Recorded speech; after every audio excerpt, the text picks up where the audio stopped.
So with the NHL playoffs more than underway, thoughts go back to previous seasons, previous top players, especially for the Montreal Canadiens. Now, but a little bit of controversy came up the other day. The great young star Cole Caulfield came up to the NHL, and he's wearing number 22. Now, some Quebec and some longtime journalists who have covered the Habs are keeping on saying, well, it's great that Caulfield's there, but they still won't retire Steve Shutt's number. Well, it's not only Steve Shutt's number. Number 22 is iconic, not because only because of Steve Shutt. Number 25 as well. Now, if you talk about Donnie Marshall or John Ferguson or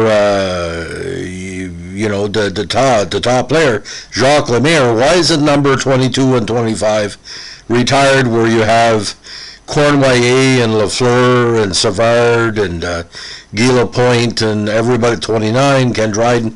The key to those 1970 dynasty squads were Shutt and Lemaire. Lemaire came in before Shutt, was effective on every level, continued to put up what they call consistent points in the NHL, made the Hall of Fame, actually, of all things, 37 years ago. Now, every Stanley Cup that Montreal won, this is 68, 69, 71, 73, 76, 77, 78, 79. He's a top 100 player of all time. Now, he's only one of 6 players to have scored 2 Stanley Cup winning goals, 77 and 79, and the Conn Smythe Trophy should have been him in 1979, but due to factors beyond his control, it didn't go his way. Gainey was maybe a number 2 that playoff, but of course Lemaire should have won. Now the statistics are there, ladies and gentlemen, but the only seasons he played in the NHL we didn't win a cup was 1970, 72, and 74. A complete winner. 74, 75. A complete winner in every shape or form. 22, 29, 32, 28, 32, 44, 29, 36, 20, 34, 36, 24 goals. 835 points in 853 games. 139 points in 149 playoff games. Scored over 400 goals combined regular season and playoffs. Now, Shutt has similar numbers. Of course, remember he's 60 goals in that big season in 1977, the first and only Montreal Canadiens to ever meet that level. The big line, Shutt, Lemaire, and Mahovlich. Shutt, Lemaire, Lafleur were the dominant lines of the late 1970s.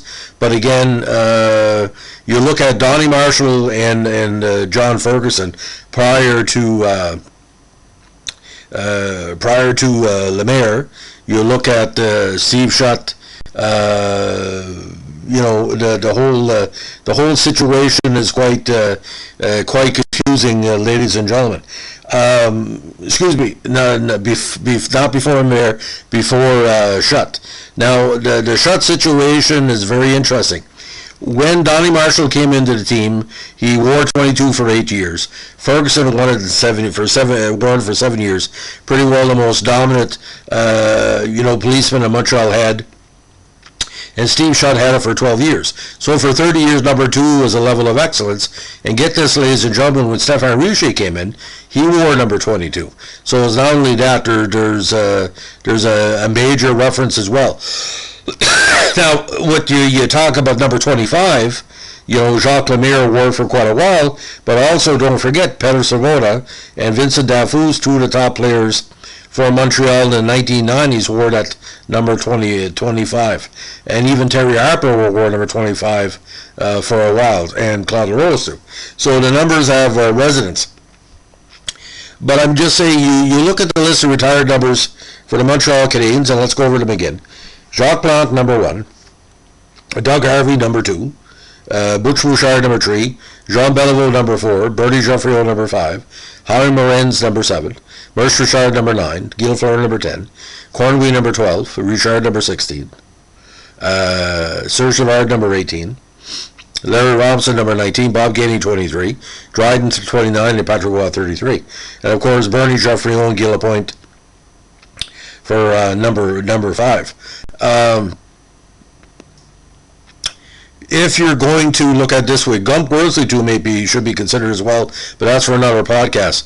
Maybe he didn't play enough with the Montreal Canadiens, but you look at the Stanley Cups that Lemaire and Shutt won, and they're playing the road as well, tremendous. They weren't homers, ladies and gentlemen, like Guilford would be sometimes too. He get more points at home than on the road. So, I mean, But somebody said the other day, he said, why don't you consider retiring Mario Tremblay's number? And I told the guy, don't suffer from a cranial hernia in front of you. The 2 players that are not on that list that really deserve to be retired, again, it's 25 because of the connections over the years, and number 22 because you look at number 22 and it meant to the Montreal Canadiens. And will it ever happen when a team like Montreal have more than a dozen numbers retired, and number 99 was forced on him? I don't think the Montreal Canadiens wanted number 99 retired, because why would you retire the jersey of a player that never played for you, like Gretzky? It's like number 4. Number 4 has been retired from by many teams in the league, but I don't think a league-wide retirement number should be there. Gordie Howe's number wasn't retired league-wide, right? Jacques Plante's number wasn't retired league-wide. George Vezina, Howard Morin's wasn't league-wide as well. So it's just the way you look at it. But for me, again, Montreal Canadiens need to wake up and put more respect. I know they had a couple of divorces with Lemaire and one divorce with Shutt. He came back to the franchise indirectly. But I talked to Jacques Lemaire about that many years ago, and he said, well, it doesn't really matter because I know where I stand. I think that sums it up. But for me, the new fans of the Montreal Canadiens the last 20 years need to look at that list and say to themselves, maybe it's time to show respect where respect is due. If you know what I'm saying, it's pretty weird when the best player that Montreal had in the late 1970s is not there, and the second best money player that we had in the 70s into the 80s is not there. So, ladies and gentlemen, if you like what we're doing on our podcast channel, give us a like, comment, and subscribe. And don't forget, if you disagree with what I'm talking about, please let me know, because if I was right all the time, I wouldn't be here. Have a good day. Bye.